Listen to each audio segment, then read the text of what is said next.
Good evening, everyone, and welcome to the One Trick Hero podcast. My name is Paxfos, and joining me today, as always, is Voxia. Howdy. And Fish Whisper. Hello. Is that a sweet tea you got? No, it's actually iced coffee. But you went to Cane's. No, I got sweet tea at Cane's. I always get sweet tea at Drank Cane's. that all already. I got Yeah, it. no, Alyssa picked this up. She got me some iced coffee. Yeah, she's been on this iced coffee kick, because she's I mean, you got pregnant, so, the same kick that you've been on since I've known you. Yeah, for like the last... Iced coffee like every day. Yeah, I know. It's probably Wow, not doing me any favors health-wise. But Coffee's good for you, man. But I like coffee like a lot. But yeah, me too. But you know what I don't like is losing. So thank God I'm a fan of Boston Uprising because we're not losing. Dallas Fuel. I'm also glad to be a fan of New York Excelsior. Because they don't lose. They don't lose. They like this. I wanted to. Like right after they beat the Gladiators, I was like, man, I wish I had taken any amount of time to learn Photoshop. And I was like, this could be the moment, but then I got too lazy, and I wanted to like take a picture of some like sweeping crew for a prison or something, and just like Photoshop the Nixel players' faces there, because they're fucking sweepers. I love the meme that they had for the Boston Uprising right before their game with Seoul, where it showed the Grim Reaper, and there was like 3 doors, and there was one door that led to Nixel, the next door led to London, and the other door led to Seoul. And there was blood coming out of the open doors from Nixel and London. Yeah, I've seen and then that it was going to the Seoul Dynasty door, getting ready to knock on it. I was like, dude, it was like Boston, right? Yeah, I mean, yeah, they were. And I'm not gonna say I'm not under a delusion. I think we're better than those teams. We're very much on equal footing with London and Seoul, and I think you're better than Seoul. I think probably Boston's better than as Seoul, of right now. At least right now. There's no question New York's the best right now. I mean, you can't. Yeah. Well, Houston's the best. The records are subjective. Yeah, welcome to Overwatch League. Honestly, the matches are staged and the points don't matter. A lot of people are like trying to put emphasis on like who's in the top 3 right now. When really all that matters is getting to playoffs. So you need to be in top 6. So as long as you're there, the individual stage standings don't really ever matter that much because you get an inflated standing if you have easy matchups early in the season. Yeah, exactly. So the stage standings they barely mean anything, honestly. But the overall standings, of course, do. Yeah, overall standings, and really it's really just about getting those overall standings, getting within that top 6, so that when we get to playoffs, then you can pull out the big guns. Which, it sucks for people within like the half, like. Gladiators, if they want to make it into playoffs, are going to have to work like really hard. Yeah. I don't even know. I think it's still possible. Maybe actually, it might not even still be possible for Gladiators. I think it is. Oh wait, no, it is. Yeah, it is. Because they've mostly kept themselves like right in the middle. Actually, I think the only ones that can't statistically would be Dallas Fuel. I think Florida and Shanghai. Oh no, it's probably San Francisco, Dallas, Florida. Well, actually, because San Francisco only has 10 wins. Yeah, they can't go. I just mean as far as they get. Well, I'll put it this way: so 1 through 7. So Houston through New York. If you exclude New York, the top 2 through 7 teams are all within 3 games of each other. As far as wins go, do we know how many teams are going to playoffs exactly? Is it the top 8? No, top 6 is for playoffs. Top six for the overall playoffs, right? Yeah. Just the actual 6. Okay, I guess if they're pulling all the way to 6, then maybe San Francisco. Maybe they've only got 10 wins though, so they'd have to. Some of the other teams would have to dick up pretty bad towards the end for them to keep winning. As a refresher, and if anybody's listening doesn't know, for postseason playoffs, it is 6 teams participate in the postseason playoffs. The top finisher, based on match record from each division, earns a first-round bye. The remaining 4 slots are filled by the 4 teams with the best win-loss records during the entire regular season, not including preseason, of course, or the stage playoffs, which are basically just show matches. Mm-hmm. So, it's going to be we're nearing the end of stage 3 here. Yeah. And then it's definitely tightening up. So it's impossible for Shanghai and Fuel for sure to make it. Well, to play there. Shanghai, Fuel, and Florida, I don't think that's possible. think they Shanghai, can. I don't think they can win enough matches now. I don't They think there's can. enough matches. I mean, all three of those teams can go to playoffs. They'll just be members of the audience. They won't be playing in playoffs, you know? they can watch. Yeah, They can they can participate with signs and other things us fans usually do, but Yeah. they won't be there on stage. Yeah, that's true. Yeah, because what is there? 1, 2. But yeah, I mean, we're already talking about Boston, so I'd like to congratulate Boston for being the first non-full Korean lineup to beat all three of the full Korean lineups. Yeah, no, and actually, I think they're actually the first as of right now. I mean, we'll see They've what they've actually done something. Fun fact: Boston has that's an achievement that New York can't ever get. because There's they're no one way of they, the they can't unless they beat themselves somehow. You know, I guess they could. They if could they had just if like, they had 12 man, if they get the they have the 12. congratulations, Excelsior, you played yourself. As of right now, I mean, obviously we still have 2 more weeks left for Stage 3, but as of right now, Boston is the only undefeated team in a stage. New York has lost 1 game on the Stage 1 and Stage 2, and they've currently lost 1 here on Stage 3 with Boston. Boston's the only undefeated right now. It's very possible they'll lose a game within 2 weeks, but Yeah. they're on an upward trajectory, that's for sure. They're definitely What do they have? breaking records, so that's good. Let's see. For week 4, Boston plays Shanghai. I don't think that's going to be a loss. On Friday, they play the Fuel. That's probably also not going to be a loss. Oh, that's right. I And remember reading that on Reddit that if they on- defeat those 2 teams, they will have the longest win streak in the league. On week 5, they play Philly. No, that's wrong. They play the Valiant, which could be a loss. I Could be. would expect Boston to win. Who the hell personally, knows but with they the Valiant, could. man? Yeah, And no, then they Looking also versus play. sometimes. Yeah. They also play the Gladiators, which honestly I think the Gladiators could beat them, but Yeah, I they would say Boston Yeah, are the they could. favorites going into that still. Yeah. I So think they- the Gladiators could. If they play their A plus game every matchup, they probably will continue to be undefeated. Yeah. In my opinion. Yeah. Who But- the hell knows? But yeah. Yeah, exactly. I mean, Valiant could take a game off of them. I mean, they could 4-0 the Valiant. Who the fuck knows with those guys? Yeah. Valiant could 4-0 is them. so- I doubt it. I doubt anyone Yeah. right now would 4-0 Boston. Yeah, Valiant is so unpredictable right now because it's like they're up, they're down, they have drama, they don't have drama. It is Yeah. nuts. They haven't really. If they had, I don't think they've had really any drama since. It was basically the agilities in and out. Well, yeah, I mean, but since that, there hasn't been any drama because there was Unko supposedly was super toxic and didn't want to play with him or Grim Reality or the other players. And then they asked Grim Reality about Soon, and he said he was cool. So the rumors are that Unko was the really toxic one, whereas Soon isn't. So that's why Soon's still on the roster and playing with like agilities and shit. Yeah. And Unko is gone. I'm glad Custa's on that team too because I like Custa. Yeah, me too. It's like that's the and going switching over to Gauss Fuel, which actually before we dive Wait, into hang that- on. Before we go to that, since that's kind of a different whole can of worms. Okay. Boston, yeah. So Boston has been looking straight up fantastic, of course. Oh, across the They've looked board. better than they have looked before, which is really incredible. That's the other thing I was going to say was what a great storyline for season 1 of Overwatch League to have the team that everybody on the pro Shit scene on. trashed to have them at least make it to playoffs. But I mean, hey, right now looking like maybe they could get a sure shot, get a buy-in. And then possibly win the whole thing because they have the talent to back it up. That's just the fact that they're where they're at now is an amazing storyline. But to see them go all the way to the end, And then it continues. They start looking way better, and a lot of that it's not solely centered on, but a lot of that has to do with like Dreamcasper being such a fantastic like carry DPS for the team. Then he gets kicked out of the league. And we're like, well, how will Boston? How will this affect them? They look better almost. they keep going. Like, they certainly He's don't really look slowing worse. them down.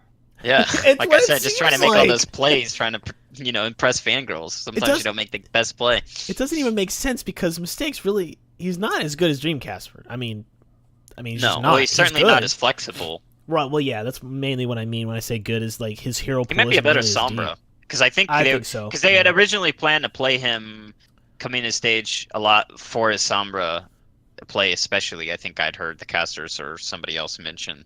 So he's gonna get more playtime on the stage anyway, just because he's a better Sombra. But yeah, on most of the other things, Dream Casper was at least seemed better, right? But Yeah. he's Yeah, making exactly. he's making up for it pretty fast. Plus, I mean, Gamsu's always been a fucking boss. So Well, I swear, dude, when this, I don't know what it is. I don't know if I'm just not catching that they're damage boosting him or something when they have a Mercy. But I fucking swear, every time it goes to Gamsu's POV, like in the games, and it's him 1v1ing any hero, I swear he does more damage, like more DPS with Winston's like gun than anybody else does. Like just barely. It seems like it's like 0.5 extra damage. Like somehow he just eats people faster with just left clicking than other fucking Winstons do. I don't get it. It's like magic. yeah. No. Well, the He's other. probably just clicking on their heads. Yeah. That's a good meme. Pro Winston If strat. anybody doesn't know where that meme came from, it was XQC was doing a review of some YouTuber, I think, who was talking about how the Mercy did not need a nerf back when she was overpowered. How she didn't need a nerf because really it was actually really super easy to counter her. All you needed to do was click on her head, because a headshot would kill her with Widowmaker or something. So just click on her head. I think technically the meme's been around longer than that because that people said that back in CS:GO years ago too. I don't know where it started, but it started with FPS and some pro player or common just been like, just click on their heads. I mean, I just know for sure that that popularized it in the Overwatch community. What popularized it from the it's- Overwatch community was for sure XQC memeing on that. Yeah. For sure. I just don't think that was the exact origin. But just click on their heads. Just click on their heads. But Just click on them. But It works. I mean, it does technically. Kinda shit technically, Sherpa says. technically, it's correct. Man, what was it? Uber tweeted something about how like tanks are really hard to play, and he responded with a tweet, "My Rhine is insane." And that was it. That was his response. It was just so funny because I imagine him saying it like deadpan. My Rhine is insane. Watch me play a tank. Uber's Dude, a gift to our hilarious. cast, to the casting for sure. Yeah, and Surefour is a gift to our community.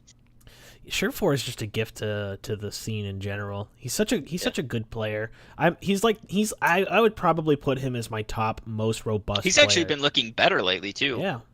Like Yeah. as the Gladiators have looked better as a team, he's been looking better as well. Like he's had more consistent Widow and stuff. Speaking of more consistent Widow too, New York. Since I wanted to talk about them, when they reverse sweep Philly, they reverse sweeped shit. Who the fuck was it that they were playing? Gladiators. Yeah, that's right. The Gladiators. They reverse sweep those two teams, and they had gone down. So at first people were thinking they didn't look as strong, but when they interviewed Ark after the Philly thing, after the Philly game, he said that they didn't look as good in the first two maps because they were trying strats because their coaches figured since they're so far ahead, and it's unlikely for any team to catch up to them, they can risk going down in a series trying new strategies. So that's one of the reasons too that like a lot of people are shitting on Janus because they play with Janus and they go like 0-2 and they switch to mono and then they start winning. But it's not that mono's like twice as good as Janus. It's they're trying strategies that they don't know how to execute totally correctly with Janus so that they can have those strategies in their pocket for later. And then when they go down in the series, they bring out mono so they can play their standard game and then just wreck everybody because playing their standard game is why they're so far ahead. Nobody can beat it right now, Yeah. So it's So, annoying. Boston? Yeah, Boston can. Yeah, that's true. I was gonna mention that and I forgot. Yeah. But Previous London could, but yeah. they Maybe. lost the most recent head-to-head matchup between the two of them. Boston is so not London Boston. can do London. anything except for beat Houston. Yeah, but yeah, I mean, it's Have they it's lost every hard single to- Houston matchup? No, they beat them one time in the playoffs from like stage 1 or 2. Yeah. I think it was stage 1. Oh, that they that's played. right. That's right. Yeah. I think Houston has beat them 3 times now. Yeah, I think. there's 3-1 against them. Yeah, Okay. and then but yeah, it's cool to see the team doing that kind of thing in my opinion because they're trying this really interesting flank style of Winston with Janus, so that like eventually when they get it to work out, that's like a whole nother thing that teams have to catch up to and figure out how to fucking play against it. Once New York figures out how to play it well enough to win, of course. Yeah. But yeah, I mean, it's like Pax and I were talking about that yesterday a little bit, right after you got offline because you had stuff to do, right? But we're talking about how like there's just kind of a difference between a lot of esports fans who have some experience being a fan of or even playing or whatever conventional sports and ones that don't. Because a lot of the ones that don't, if a team starts losing or doing things like going down in a series first, they're just like, well, what the fuck are they doing? They're shit. Like they're playing so bad. But then people who have any experience with some more conventional sports generally are like, no, we know that you can, you can like go down in a series and stuff to improve your teamwork overall, because then you go back to the standard. You know what I mean? Yeah, Like yeah. teams do that all the time and shit. It's smarter, right? Yeah. Because if you like, not every team can afford to do it, of course. Like we were mentioning the Gladiators, they'd have to win. Like they have to really try if they want to make it to playoffs, and other teams too.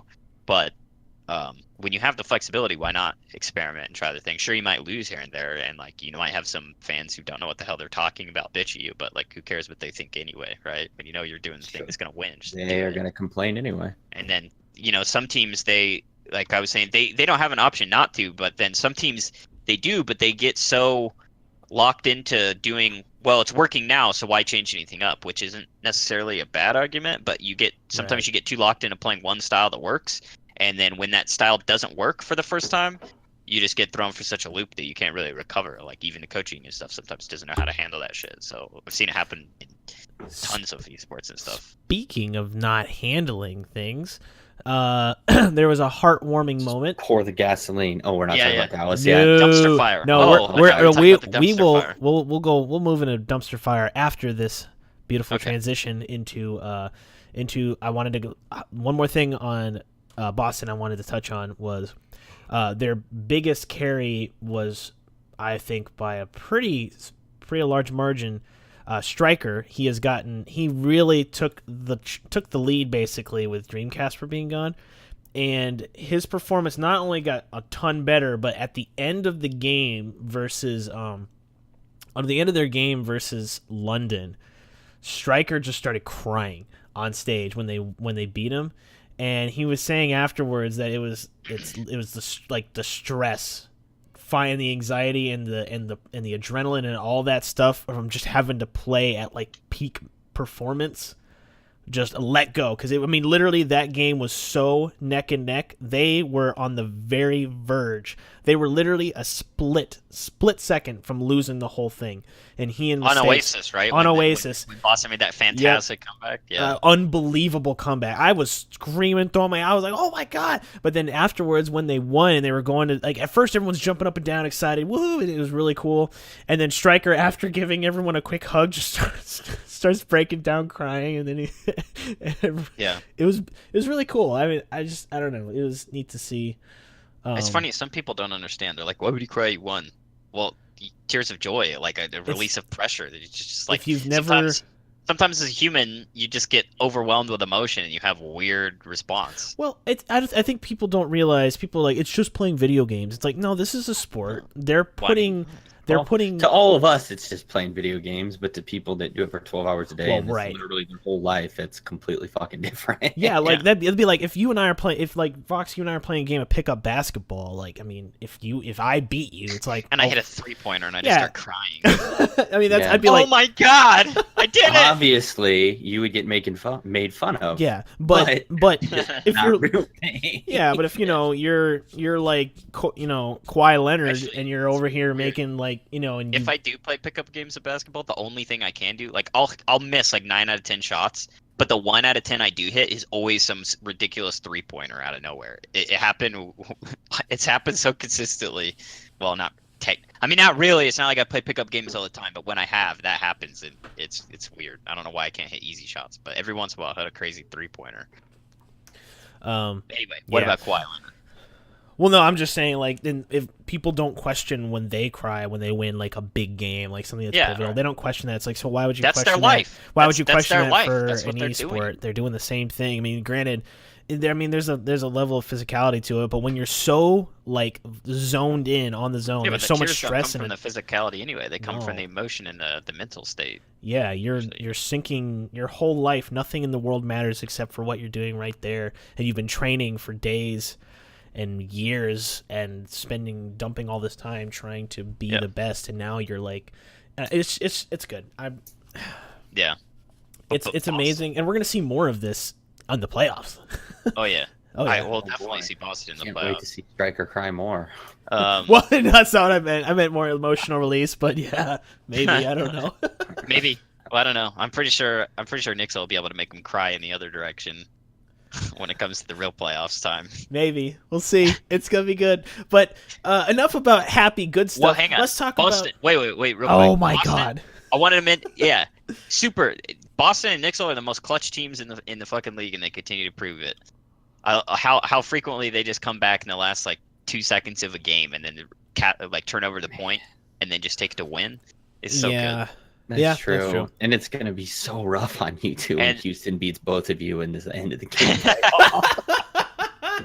Hey man, if they beat both of us, at least I could be at least. Okay, That would be I'm awesome gonna on one say hand. this about Outlaws. I think they have all the ingredients.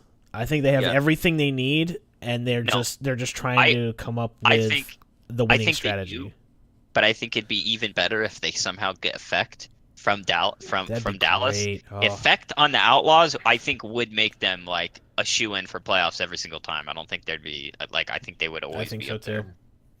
So you're saying that all the other teams having a god tier Not to tracer is say- a bit of an advantage? Yeah, not to say Jake is bad. He's been getting better and better, but yeah, I mean, he's still nowhere close to level. No, Effect. No, but he's not a tracer specialist like the other teams have. Yeah, the thing with Jake is I put him and Surefour as some of the most stable players, but also some of the most versatile because Jake can and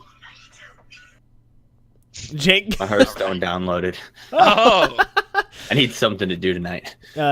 Jake and Surefour can do anything, but I feel like Jake even more so is able to literally do any role, and if he doesn't know the role, he's gonna work his ass off until he fills that role. Like Jake wasn't always a Junkrat main.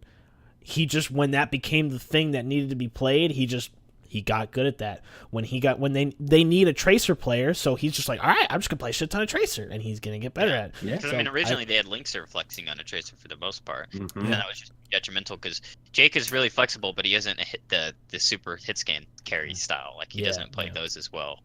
He's not Linkser. Yeah, exactly. I there's one more point I forgot to touch on when I was talking about Nixel is Pine. So Pine was known for his wildly kind of inconsistent. Like he would come into a map and he would just take everybody's head, or he would come into a map and it wouldn't look as effective like through the early stages. Then he sat out, and he was taking a personal break from playing. Then stage 3 he comes in and he's been seeing a lot more playtime, and he's been Yeah. the most consistent player on Nixel pretty much. Well, it's kind of arguable. Mono is too because Mono Yeah. comes in when they're losing and whatever. But he's been the most consistent DPS so far at this stage, and it's awesome because that was his main weakness before. When he was on a good day, he was the best hit scan like in the league, or at least he looked like it. And then but sometimes he fell short. But now every time he comes in, he's again looking like the best hit scan specialist in the fucking league. He's so nuts. I Yep. guess it's not good for people who aren't fans of Nixel, but for people who are, or just people who like watching people click on heads. it's Click on awesome. heads. Yeah. Okay. All right. So now that we got all the good and happy and great news and amazing stuff and all this cool stuff out of the way, let's dumpster dive, if you will, into the dumpster fire known as Dallas Fuel. Oh, we just lost connection. Bear with me, ladies and gentlemen, as I try and... Oh, okay, there's one Hello. reconnect. Hello? What's good? We're gonna Did I go... disconnect from you guys? You guys disconnect from me? I don't know. Because I saw my screen still going. There we go. I'm back. We're back. Yeah. At first, I thought you just took a pause, like a dramatic pause, and then I looked, you weren't moving at all, and now there was fish, and I was like, something's wrong here, but my internet didn't go out. Nah, so it's Discord. Yeah, mine didn't It's- either. It's Discord, man. Nerf Poco. Anyways, okay. God. Sombra's on us. She's hacking the podcast, guys. Okay, so the dramatic pause for the dumpster fire known as Dallas Fuel. More stuff. So we didn't cover this last podcast, but basically, like, not even like a day, less than a day after our last podcast, we excuse me. Or Monday. Yeah. Anyways, Dallas Fuel made the statement that they released Kai, their head coach, as well as why is my brain farting? Rascal. Yeah.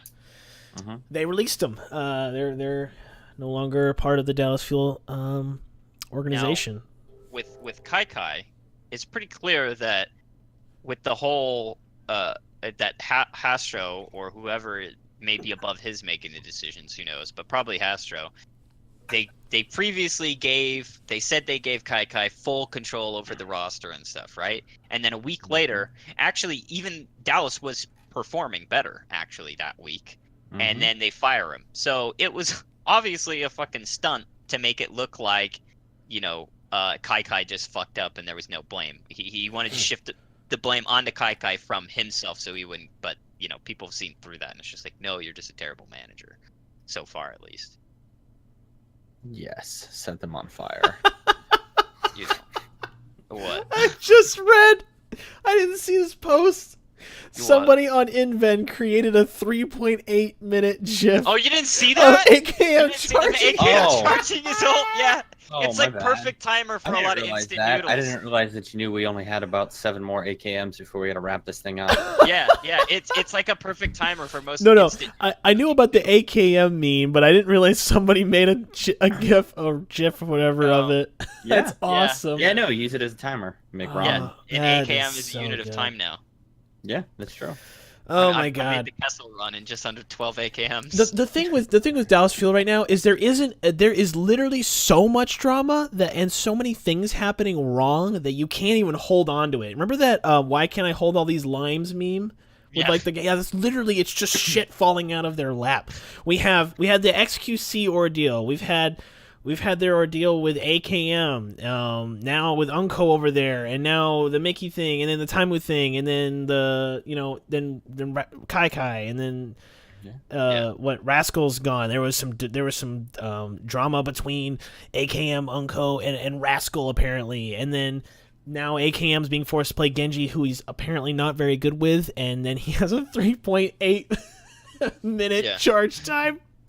Now, according to the team, that's because they specifically decided to try a strategy where AKM just stayed in the backlines and waited to flank the enemy and didn't do anything to charge up his ult.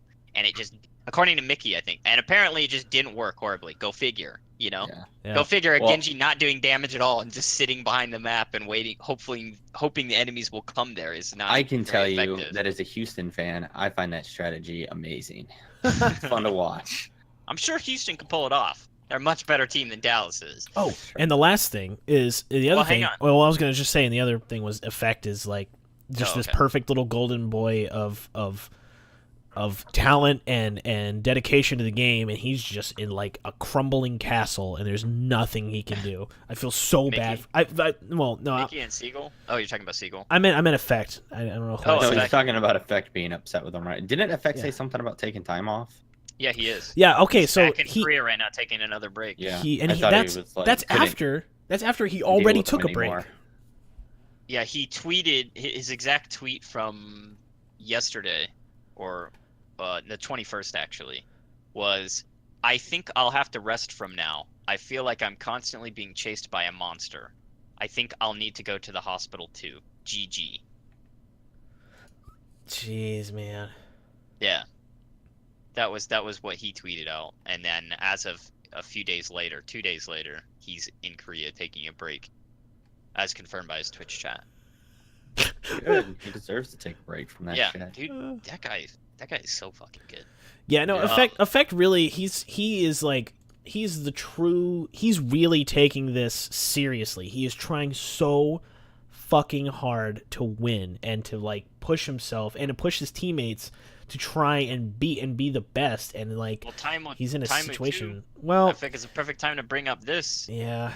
Well, at least Taimu's been so stressed out that he had to get an MRI because he almost had it's not that you can't really almost have a stroke. It's that they were worried he was going to have a stroke because his left side was numb and his face was numb, and he was having it was apparently extreme conditions from an extreme migraine brought upon by most likely stress, but. Yeah, he went to the hospital and stuff. So, OG, or not OG, Effect thinks he needs to go to hospital. He's on a break. Taimu literally went to the hospital and had to get an MRI and stuff to make sure he wasn't about to stroke out. that team is really not good at setting. And their Mickey players was up for seen success. not smiling. Yeah. Wow. What? That's even worse. fucking nuts. Yeah. But so kind of back to what I was saying. It's a shitty move from Hastro to release Kai. Well, not to release Kai. I think that's good for Kai, honestly. But the way he Yeah. did it, to try to think say they like, did all oh, of them. here's Kai's test. We're gonna let him control everything, and the team actually improves and they fire him. They're gonna fire him all along. They just wanted to give that week to make it shift the blame off of Hastro, and then it's double shitty what they did to Effect, because why don't you enlighten us on why that is? Oh, One of you that knows. Yeah. wait. What are you talking about? Because The of the effect thing, or you mean? I don't want it to be all me talking right now. That's You all. mean Go ahead. effect, or you mean Effect. Rascal? Released. Or I mean a Rascal, not a Effect. Rascal. Oh gets no, released? Yeah. Rascal. Okay, so let me Yeah. just shed a little bit of light of what I've been looking into as far because I've been doing some. Well, hang on, just the reason that it's Hang on one shitty, second. especially the timing. Okay, let's shine some light. Go. Because I can talk more about how the reasoning was probably flawed, because I actually was watching right after the news came out. I happened to be watching not Jester, Fissure's stream, and he was talking about it at length, and there was a translator in the chat, and I sat there for like an hour watching it. So I could talk about that pretty well, but I wanted you to explain why the timing was shitty for Okay, Rascal. you explain the timing. I'll explain real quick why, from a management perspective, to put resources into buying somebody and then immediately release them is stupid. Yeah, definitely. The biggest reason why that was putting stupid. resources into something and then immediately getting rid of something that you put resources into. Oh yeah, no, that was stupid. Like, no from fucking background research. Like, come on. No, like if he was yeah, that no fucking tryouts, toxic, no tryouts, if he was that no anything. toxic that they were going to do that, there's no way that they didn't have an idea of that before. right, and on top of all I'll touch that, on that more. the biggest thing is that Rascal is a top tier DPS. He is one of the best DPS.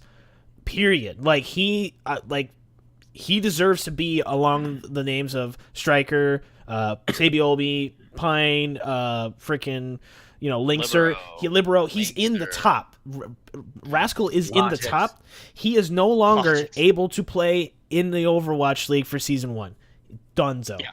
Because he was released and he's outside the trading window. He can't get on any other active roster, so he's fucked. Why they released a week after the signing window, I think it was. Yeah, That is a fucking shitty thing to do. Oh my god, no, I mean, even if you weren't going to use him, Well, yeah, I mean, usually getting rid of a player or picking up a new one, it's not a knee-jerk reaction in the sense that it usually takes a few weeks to do the paperwork and stuff. So they probably were planning on releasing him, but then they decided to release him after the window for whatever reasons they had. That's just so shitty. He can't, like you said, he can't play on a team for the entire rest of Season 1.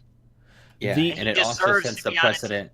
It just sets that if you're any prospective player in Dallas Fuel, besides all their other shit show stuff that's going on, if they're like, hey, we're looking at picking you up for the team, why would you ever want to go there when that's what they did to their players?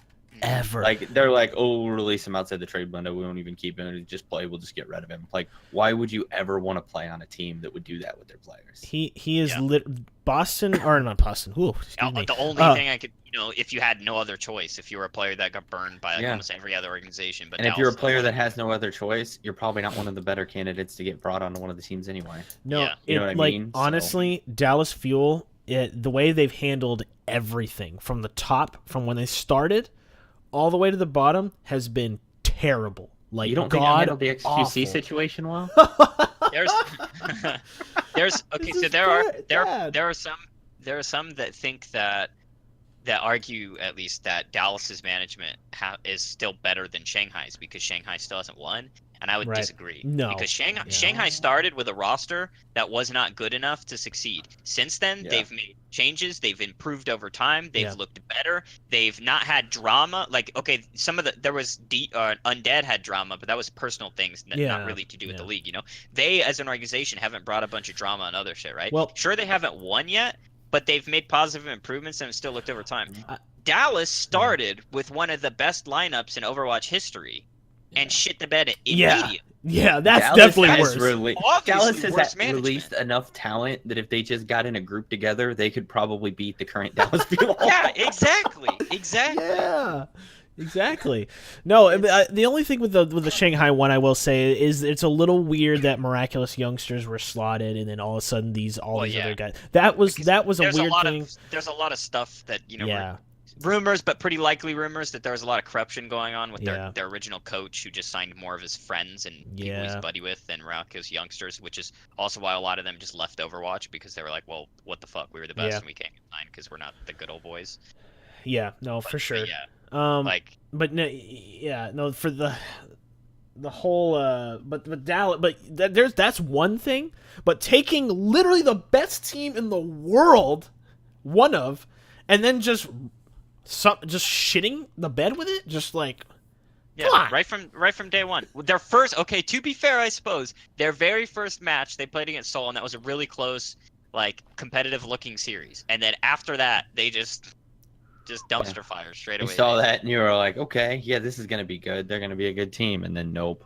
So I don't know what happened between those two games, but something, dude. Well, you know, it's got to be something on the. It's not necessarily just the players. There has to be something in a higher scale, because we're talking about problems affecting Mickey, affecting Effect, XQC, Taimu. Every single player, for the most part, is being very negatively affected, and they're either having to take time off, or they're having stress issues, or they're going apeshit on Twitter.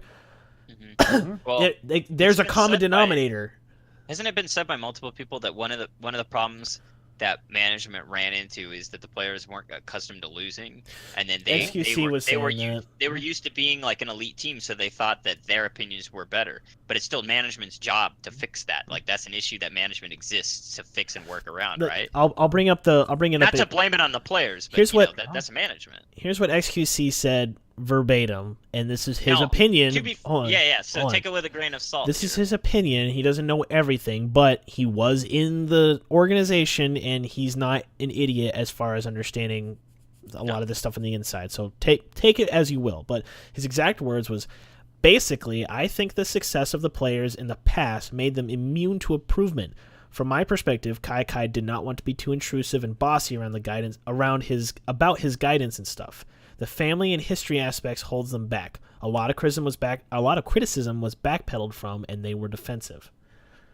That's his concept. And then he also had some opinions on Rascal. Didn't he also say something about, like, people from higher up in the Dallas Fuel asking them about shit, and they had no idea what they were talking about when it came to esports and stuff? They were asking, like, business shit, and he was just like, why, what the hell, you guys don't know anything. I don't remember that. Yeah, but maybe he saw did something about that somewhere. Does that confirm that when they got 4-0'd initially by Houston, that literally destroyed them? It broke them. It broke them, dude. Houston didn't beat Dallas, they broke them. It caused them, as a lot of Koreans tend to say, mental boom. Dallas went mental boom after that. They lost their fucking head. Yep. What were you about to say about what was XQC's opinion on the Rascal? Well, he said with the Rascal thing, he knows how Rascal reacts. He said Rascal is very much like wants to win, so when somebody makes a decision that he doesn't agree with, he'll be like, "Hey, no, I don't agree with that." So he thinks, like, when he said... He also was a leader he was a leader on his previous teams before London. Right. So far for well, Hongdu. When they said they were... who is it? Who's the new tank that they picked up? OGE. OGE. Okay, so when they said OGE was going to be part of the group, XQC was like, oh, yeah. They were like, oh, yeah, we're getting OGE. And everyone's like, what? What? And he's like, and they're like, yeah, we're getting OGE. We're getting them, and we're gonna get him, and he's gonna be part of the roster, and yeah, and everyone was kind of like, what? How? Didn't ask us? Like, what? Yeah, we have to play with them. Yeah, our opinion would matter. Yeah, and then apparently everyone kind of just like reserved it a little bit, and then he was saying Rascal was like, no, no. Yeah. And just I mean, that's not even an unpopular opinion. Fissure hates OG. Well, okay, he doesn't hate OG as a person. He just hates that he's in the league and gets to represent the league when he previous. Yeah. Now that's like a whole different argument for a whole different time, because getting into that shit is a way big rabbit hole. But basically, the general for those who may not know, the general consensus is most of the Korean players, and it's across all esports, they really have a very, I mean, pretty much everybody hates cheaters, right? Anybody who uses hacks and stuff. But for boosters, there's a more like easy. There's less of a hatred towards them in Western culture than there is in the Korean culture because they see it as the same, and for good reason, right? If you boost somebody, they go up to a rank that they're not at, so that you have, let's say you have a player who places gold by themselves, and now they're in a Masters game. Well, basically, imagine being that Masters player, or all 5 of those Master players on a team with somebody who's only good enough to be in gold. You pretty much lost from the start because that person paid for boosting, because that booster took services. But there's other arguments go into it. Was he poor? He needed money? Like all this shit, you know? I'm just saying, as general, that's why Fissure and most of the Koreans, probably Rascal too, really dislike OGE and the other boosters. Like, why am I brain farting his name? The guy for Fusion. Sato. Yep. Yeah, that's why, because it's it's like they're doing something that goes against the competitive integrity of the game, which I totally agree with. So why do they get to represent the league? But second chances and all that shit, it's like a whole different argument. But yeah. So back to Rascal. If you want me to elaborate, I will talk about Fissure's opinion on it. Yeah. Go ahead. Yeah. Okay, so what Dallas said, the reasons they gave for releasing Rascal basically boiled down to them saying that he refused to communicate with the team and he was hard to work with, right? So Fissure on his stream, he talked about this because he prefaced with it. He's actually, I mean, he was saying it in Korean, but like I said, there was a translator in the chat translating it in real time, and he's really well spoken dude. But he's saying, I don't know things for sure, but I'm pretty sure that I can understand the situation that Rascal is in better than pretty much anybody else because we are in pretty much the same situation. They both got they got released from Spitfire one day, like one day after another. I think Rascal got released first and then Fissure did, or vice versa. And they both went to a team that wasn't a full Korean roster, right? So he was talking about how when he first went to the Gladiators, he was having issues communicating with the team. He only barely spoke English, which makes sense, right?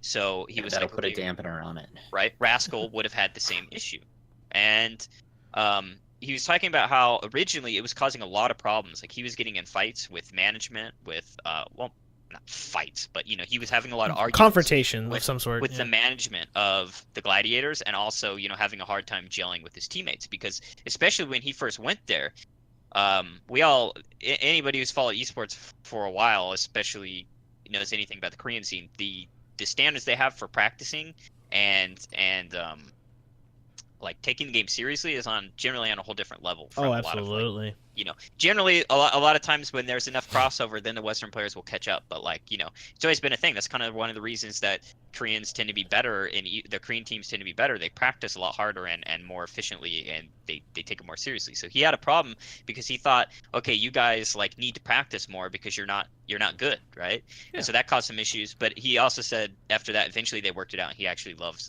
his teammates on the Gladiators. But part of that was management worked with him.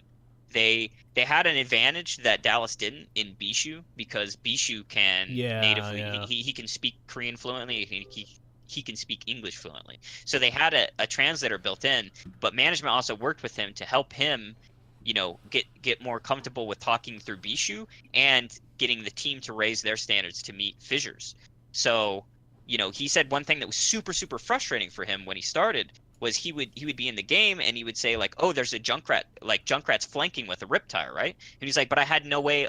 How could I say that? I couldn't speak that to my team. Right. So I wanted to tell them, but I just didn't have the words. So that's why management worked with him and got he's gotten some better with English, it seems, but they really centered around him working with Bishu.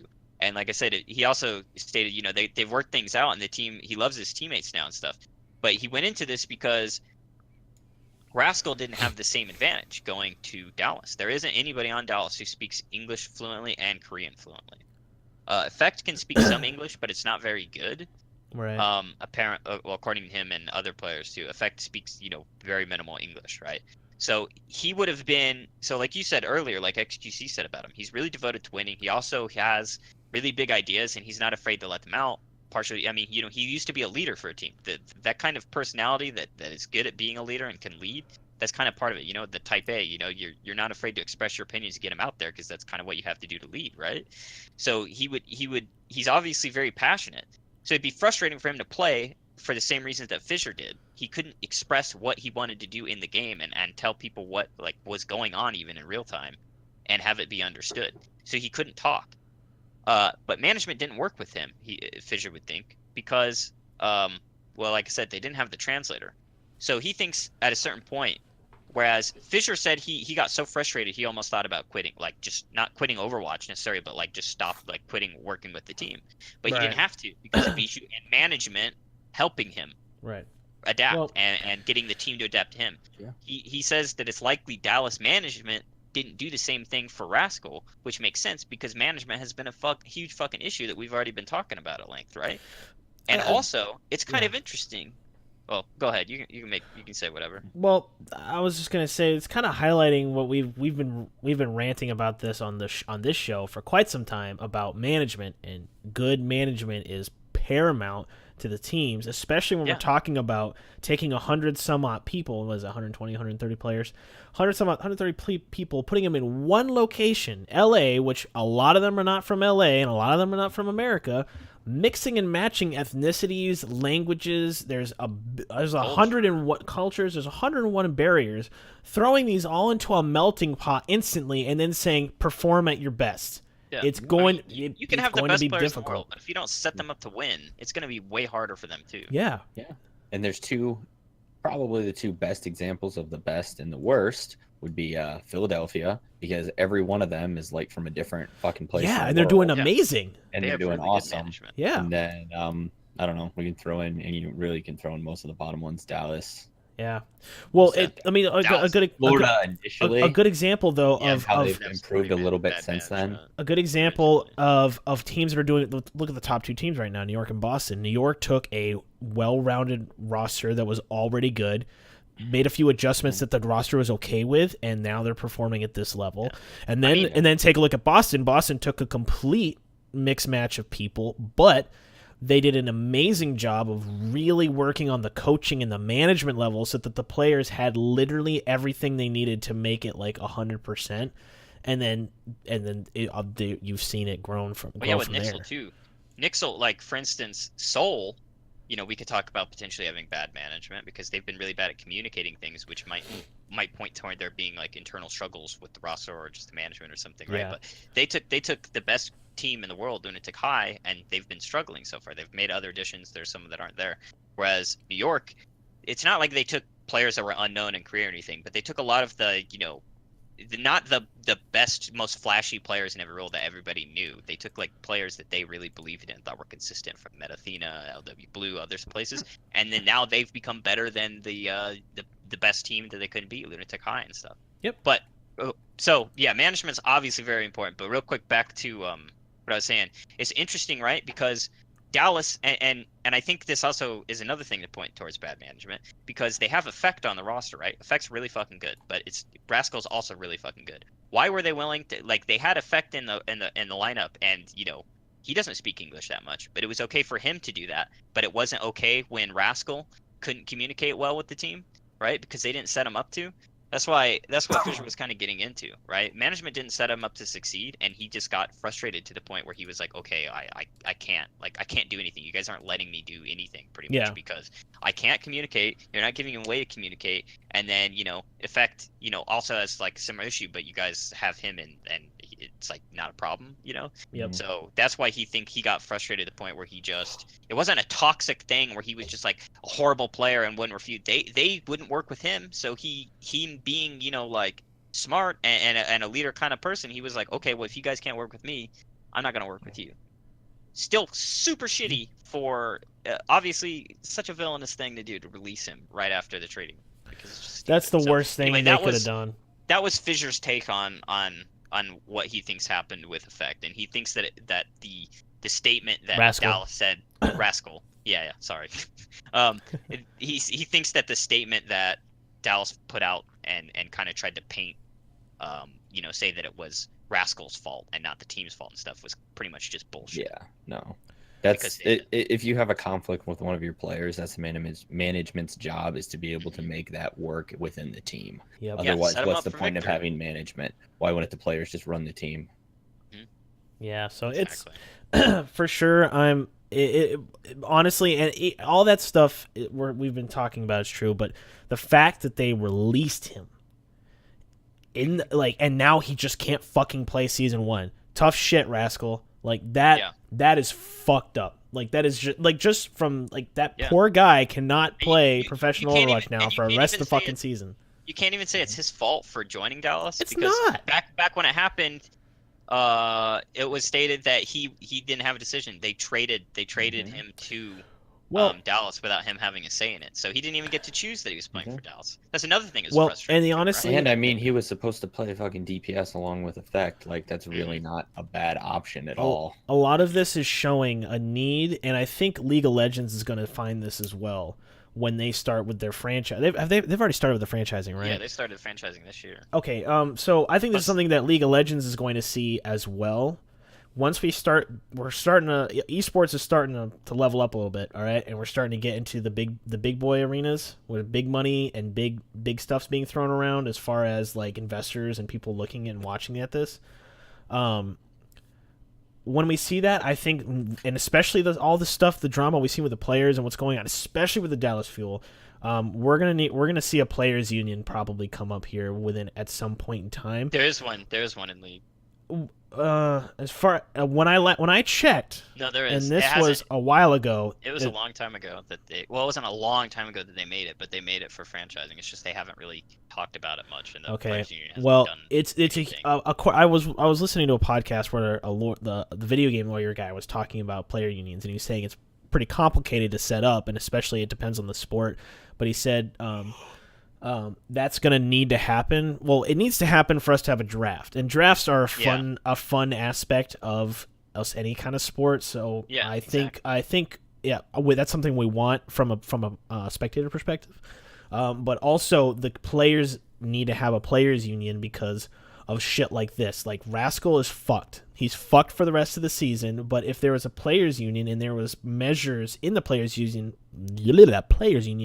for a situation like this, it could have turned out differently. So I think that's something we're going to see in the near future for all esports that are franchised.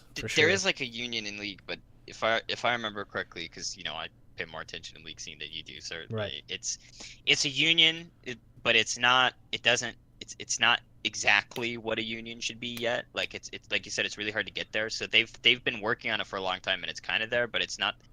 It's not able to function the same way that a players' union does for a conventional sport or whatever. And what needs to happen, what happens is Riot funds their esport. Okay, same thing. Blizzard used their model as opposed to the Valve model, where it's kind of hands off. Well, right, but like Valve or Riot Games funds their esport. They are the ones that put on LCS and stuff like that. Same thing with Blizzard. Blizzard is the one that produces Overwatch League.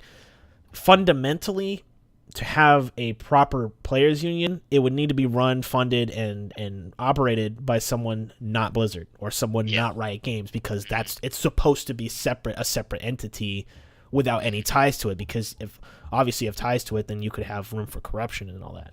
So it's definitely something that needs to happen, but it's gonna take a while. There's a lot of legality to it, and I think the intellectual property thing would be kind of a weird thing, because how can you have total intellectual and creative control over your product if another company has control over like all of the the players? I think that's probably something that makes it a little different too than the way sports do it. But I do think it needs to happen, because we're already seeing drama unfold. Like Overwatch League Season 1 has been fucking drama, up and down, and it's like you can't avoid it. It's part of it. Like even the casters are getting in on it because it's just everywhere. You can't breathe and not have a little bit of drama. Most of it Dallas, but we got Valiant with their fair share. Shanghai. Didn't realize how much other stuff was going on until XQC stopped making noise. Basically everyone was like, XQC's just but as soon as XQC left, he's the problem, and then he goes, and then they're like, oh my god, it's way worse than that now. Yeah, exactly. Oh my goodness. But all right, so we could talk forever, but I need to cut it short today. I've had a long day, and I'm just exhausted, and I'm sure you guys got other stuff to do, but we definitely have more stuff to talk about. I could keep talking about other stuff forever. I want to talk a little bit about, a little more about some of the comments about queue system for Overwatch and some more about some of the positive things of other teams. But we'll save that for next week. That's true. But yeah, good pie. Anything else you guys want to close out with before we head out here? You guys got anything else? Anything good? You got anything to share with the class? God, I hated it when teachers would tell me that or ask me that. Like, hey, like, or I don't know. Never mind.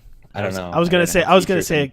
You had teachers in Mexico? No, I was gonna talk about I was talking about college, the professors, but. Why would a professor ask you if it's... No, it was like one of those things. I Like always at the think end of the that year, should that be like the I remember class. my speech professor was like, "All right, let's get up and talk about something that happened." I was like, "Oh man, fuck, I don't want to talk about that." Yeah.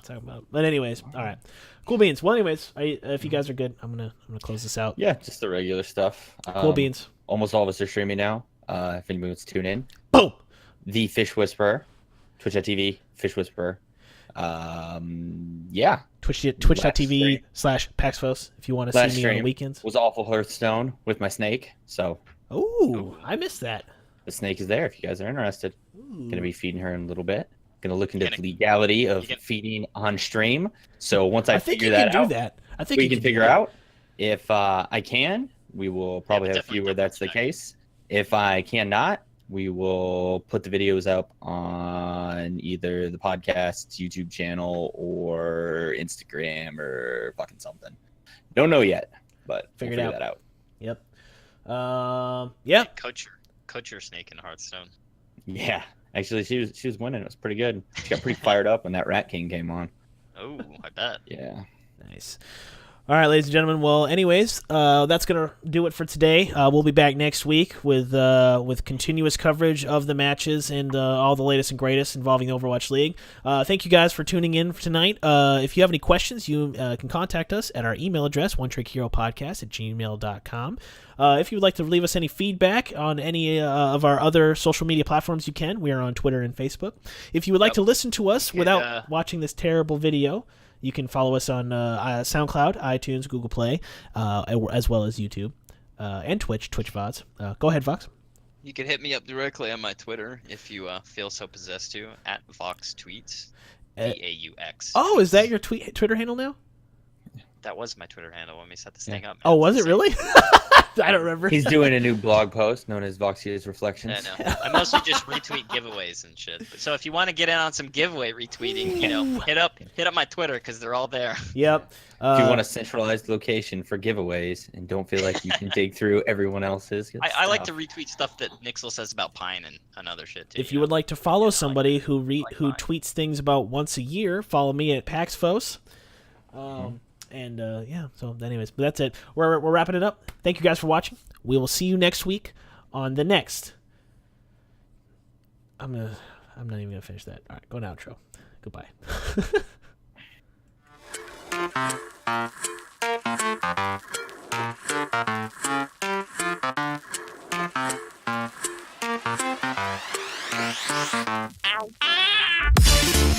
Ow.